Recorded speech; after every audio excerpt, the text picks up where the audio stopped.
गुंडगिरीला आळा घाला, पोलिसांची गैरवर्तन करणाऱ्यांवर कठोर कारवाईची मागणी.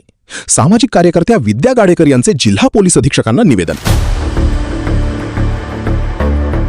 अहिल्यानगर येथील सामाजिक कार्यकर्त्या विद्याताई गाडेकर प्रतिष्ठान यांनी जिल्हा पोलीस अधीक्षक सुदर्शन मुमक्का यांना निवेदन सादर करून दिनांक 6 जुलै 2026 रोजी कर्तव्यावर ऑन ड्युटी असलेल्या पोलीस कर्मचाऱ्यांची कथित गैरवर्तन केल्याच्या घटनेची निष्पक्ष व सखोल चौकशी करून दोषी आढळणाऱ्या व्यक्तींविरुद्ध भारतीय न्याय संहिता BNS तसेच लागू असलेल्या इतर कायद्यांनुसार कठोर दंडात्मक कारवाई करण्यात यावी अशी मागणी केली आहे. सादर निवेदनात नमूद करण्यात आले आहे की कायदा व सुव्यवस्था अबाधित राखणे ही पोलीस प्रशासनाची वैधानिक जबाबदारी असून पोलीस अधिकारी व कर्मचारी नागरिकांच्या संरक्षणासाठी 24 तास कर्तव्य बजावत असतात.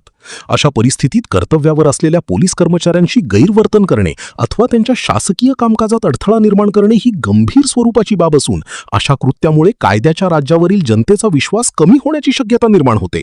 निवेदनाद्वारे संबंधित प्रकरणातील सर्व तथ्यांची निष्पक्ष चौकशी करून दोषी आढळणाऱ्या व्यक्तींना तात्काळ अटक करण्यात यावी तसेच त्यांच्या विरुद्ध प्रचलित कायद्यानुसार कठोर कारवाई करून भविष्यात अशा प्रकारच्या घटनांना प्रतिबंध करण्यासाठी प्रभावी उपाययोजना करण्यात याव्यात अशी मागणी करण्यात आली आहे. यावेळी विद्या गाडेकर यांनी माध्यमांशी बोलताना सांगितले की कर्तव्य बजावत असलेल्या पोलिसांची गैरवर्तन करणाऱ्या कोणत्याही व्यक्तीला कायद्यापेक्षा मोठे समजले जाऊ नये.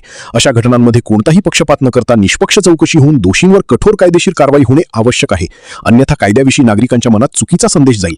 आवश्यक कारवाई न झाल्यास लोकशाही मार्गाने आंदोलन करण्याचा अधिकार आम्ही राखून ठेवत आहोत. त्यापुढे म्हणाल्या, 112 या आपत्कालीन हेल्पलाईनवर मदतीचा कॉल प्राप्त झाल्यानंतर तोफखाना पोलीस तातडीने घटनास्थळी दाखल झाले होते. नागरिकांच्या सुरक्षेसाठी कर्तव्य बजावत असलेल्या पोलीस कर्मचाऱ्यांशी गैरवर्तन करणे हे निषेधार्ह आहे. त्यामुळे संबंधित प्रकरणात कोणतीही दिरंगाई न करता कायद्याप्रमाणे योग्य ती कारवाई करण्यात यावी.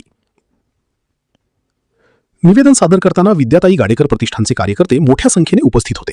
यावेळी उपस्थितांनी पोलीस दलाचा सन्मान कायम राखण्यासाठी संबंधित प्रकरणात निष्पक्ष चौकशी करून दोषींवर कायद्यानुसार कठोर कारवाई करण्याची मागणी केली. नमस्कार, मी विद्या गाडेकर.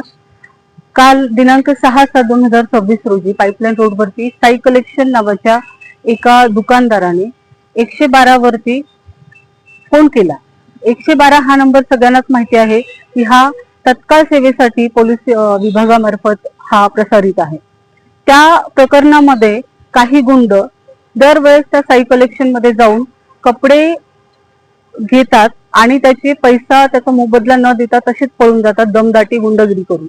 काल तसाच प्रकार झाला. त्यावेळेस त्या साई कलेक्शन वाल्याने पोलिसांना कॉन्टॅक्ट केला आणि कॉन्टॅक्ट केल्यानंतर जेव्हा पोलीस यंत्रणा तिथे पोहोचली तेव्हा धाकतवडे दादा आणि अजून त्यांचे सहकारी तिथे गेल्यानंतर या गुंडांनी त्यांना दमदाटी किंवा त्यांना जे आरवाची शिवीगाळ केली. तर हे कसल्याच पद्धतीने आपल्या मनाला पटण्यासारखं नाहीये. याच्यामध्ये कायदा सुव्यवस्था अबाधित राहावी, कायद्याचा रिस्पेक्ट आदर आपल्याकडून झाला पाहिजे आणि जी पोलीस यंत्रणा जे पोलीस आपलं संरक्षण करतात यांना जर अशा पद्धतीने वागणूक जर गुंड देत असेल तर त्या गुंडांची एक परेड काढावी आणि अशा आपल्या अहिल्यानगरमध्ये कुठे पण असे गुंड वृत्तीचे जे लोक असतील यांना तत्काळ अशा पद्धतीचं वर्तणूक जिथे होईल तिथे पोलिसांनी त्यांना पोलिसाचा खाक्या दाखवून कायदेशीर पद्धतीने त्यांना शिक्षा करावी. याबद्दल मी आज SP साहेबांना निवेदन दिलेलं आहे. तसेच आपल्या पाथर्डी भागामध्ये जे काही आता मारहाणीचं काल परवा दिवशी जे प्रकरण झालेलं आहे त्या पद्धतीने चोरीचीही काही प्रकरणं झाली तर त्याही विषयांमध्ये आपण साहेबांशी चर्चा केलेली आहे.